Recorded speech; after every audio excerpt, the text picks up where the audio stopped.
Proposals for a new visitor impact fee will reach the Hawaii House floor for a vote. KITV4's Aaron Coogan joins us live now from the Aiea Bay State Recreation Area. And Aaron, under the proposed legislation, that's what just one of many spots out-of-state residents could soon have to pay a fee to visit.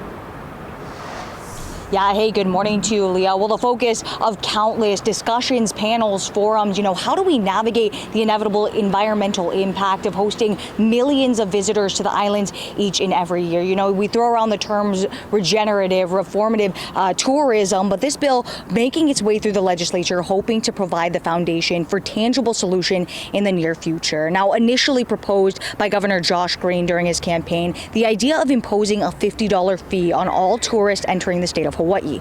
Now reevaluated to account concerns of constitutionality, current legislation has evolved to instead encompass access to parks and trails. The idea is that a fixed fee, still undecided at this time, would provide non-residents year-long access to outdoor state-run facilities. Funds then generated from the program would source a visitor impact special fund that, appropriated by the Department of Land and Natural Resources, would in theory be distributed to organizations on the ground to bolster conservation efforts and maintain Hawaii lands for years to come.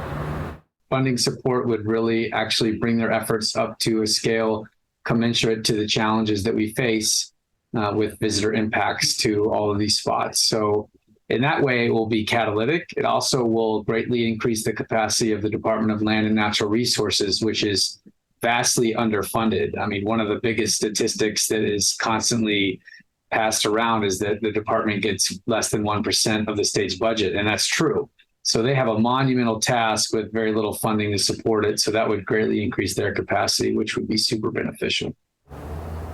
Still, concerns remain as the bill does not outline specific plans for implementation outside of a start date of July 1st of 2025. Those weary of the bill also concerned that the current ambiguity of the proposal doesn't consider long-term impacts on visitor spending.